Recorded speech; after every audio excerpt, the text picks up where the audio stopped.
right, we are reading Drums, Girls, and Dangerous Pie by Jordan Sonnenblick. And this is chapter 3. We know that Stephen is our main character. We know that Stephen's younger brother fell off a stool in the kitchen, hit his face on the counter, and has a very serious nosebleed. Mom's stressed and raced young Jeffrey off to the emergency room. Dad is stressed and he's not talking, and Stephen is confused. Anxiety with Tic Tacs. I don't know about any of you, but when I'm nervous,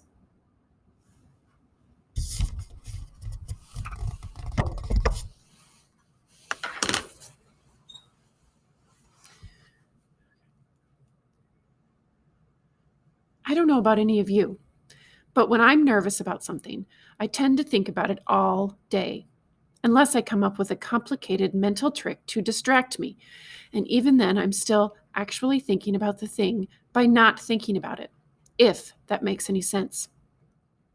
It's like if someone came up to you and said, "All right, now do whatever you do, don't think of the color red." You'd try to picture a different color or repeat a recipe over and over.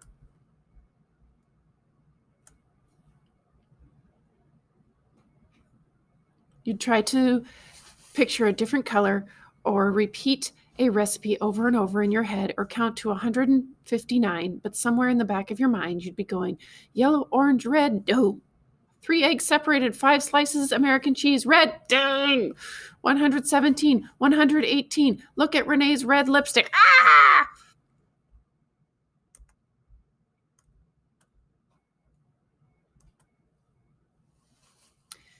And that's how my October 7th went.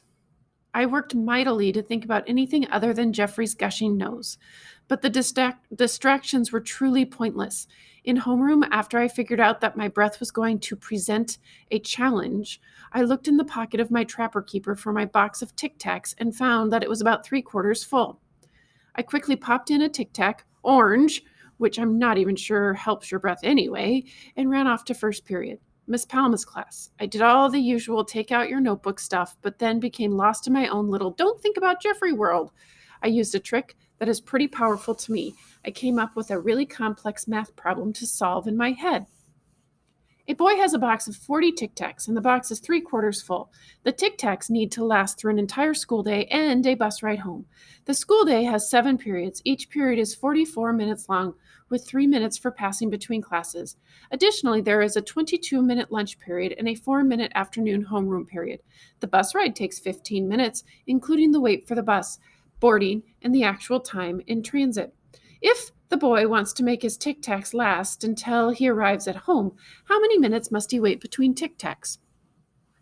So while everybody else was writing whatever the day's journal was supposed to be, I was agonizing over the details of this math problem. Okay, there are how many 3-minute passing times? 7, not counting the one before lunch. So 8. 8 times 3 is 24, plus the time in class, which is 44 minutes, times 7. Okay, that's 308 minutes right there. And the lunch is another 22 minutes, plus the bus is like 15 minutes. Wait, do I have to eat Tic Tacs during class? Who cares about my breath when I'm alone at my desk? But is there group work in some... Stephen, would you like to read your journal entry aloud? No, thank you, Miss Palma. Stephen, I know I phrased that as a question, but it was really a command. Yes, but mine is, private. Private, Stephen? Yes, Miss Palma. Private, Stephen? Again, with the capital letters. Yes, private. Through my haze of math and memory, I gradually noticed that the class was cracking up. Stephen, I respect privacy as much as the next teacher, but how private can your thoughts on this question be? Well, as it turns out, the topic was, should foreign languages be taught in middle school? Things like that happened all day. After math, just as I popped in my 7th Tic Tac, Renee Albert said to me, Stephen, you are so, out of it today. Are you suffering from some kind of traumatic head injury or something? Well, sort of. Are you sort of recovering, or was it sort of an injury? Both. My brother fell off a stool this morning and, oh, sorry, Stephen, I have to go talk to Jenna and Steph. Wait up. Wait, he was just going to tell Renee Albert what happened to his brother. That might have been a good thing to help him get out of his fog. Just something to keep in mind. While Renee was attractively speed-walking away, Annette suddenly appeared next to me. It wasn't the first time I noticed this, how Renee kind of swished around in a cloud of perfume, and Annette just popped up like some spastic hand puppet. Stephen, I heard about Jeffrey. What happened? Annette sometimes watches Jeffrey on the weekends. He fell, and yeah, I heard you telling the princess that part. Well, his head hit the counter in the kitchen, and his nose was bleeding. A lot? Yeah, my mom went charging out with him. They went to the emergency room, and now I'm going to be in trouble. But I didn't even do... Is he okay? Was he really scared? I don't know. And the bell rang, which meant I'd be late to social studies, and Annette would be late to science. While Annette ran down the empty hall, it suddenly hit me that I hadn't even thought about how Jeffrey was feeling. And I didn't really want to think too hard about it because I knew he'd be terrified. Plus, now I had to get a late pass, which probably meant I'd get a detention. So Jeffrey was getting me in trouble again, as usual. The high point of my day was my drum lesson. We have this thing called Opportunity Period, or OP. It's the last period of the day, and if you don't owe work in any of your classes or need tutoring or have detention, you get to do fun stuff. Most of the kids like to go to gym during OP. The track, the weight room, and the pool are all open, and you can play basketball or volleyball too. But some go to art or choir, and of course, every chance I get, I go to the band room. A few times a week, I used to get individual lessons on the drum set with the band teacher, Mr. Watrous, during OP. On this particular day, Mr. W got called to the office for something, so I had about 15 minutes just to play drums, with nobody else around. I started out with some simple beats. When my hands and feet started to loosen up, I switched over to this really complicated Latin rhythm I'd been working on. It took a lot of concentration to keep all four limbs moving independently of each other, which was perfect. It meant I wasn't thinking about Jeffrey's fall or late passes or even Renee Albert. I was just playing. After keeping the beat going for 5 minutes or so, I burst into a big solo. I always think of it that way. Here comes Stephen bursting into his big solo. Watch those hands, they're too quick to follow. Holy cow, kid is a magician. Like there's a Monday Night Football commentator standing over my left shoulder. Anyway, I was really flying. I started with both hands doing a kind of shuffled march on the snare drum, pretty quietly. As I gradually got louder, I started flicking little quick shots at the high toms. Then I threw in some big bombs with my bass drum foot. Soon I had an incredibly fast paradiddle going between my left hand and my right foot. While my left foot was keeping time on the hi-hat cymbals and my right hand was going back and forth between the ride cymbal and the floor tom. The door opened, and I opened my eyes and looked up. I never open my eyes when I'm practicing by myself. My private teacher always used to say, if you don't know where the drums are, you're probably playing the wrong instrument. Mr. W was back. Behind him, I could see a few kids I didn't know, probably 6th graders on their way somewhere looking in. They started clapping when I looked their way, which was pretty cool. I hadn't been showing off on purpose, but I can't say I minded the applause. I stood up and took a quick bow for them. Mr. W smiled and complimented me on my showmanship. That's yet another cool thing about music. If you show off in sports, you're a hot dog. If you show off in class, you're a brainiac. But if you show off in drumming, people love it. Mr. W told me that my Latin rhythm was sounding a little stiff and put on a CD for me to listen to. It was this old jazz album by Dizzy Gillespie. This should help you out. It's a cat named Dizzy. Yes, he said cat. Music teachers have their own lingo. Dizzy Gillespie, the trumpet player, right? My grandfather once told me about him. Yeah, this is called Cubana Bee, Cubana Bop. When the tune came on, I couldn't believe it. There were probably about 5 drummers on the track, and they were going crazy. The conga drum player was especially wild, playing insane fill-ins all over the place. At the same time, the trumpets were blasting like a herd of elephants, with Dizzy's horn flying above everything else.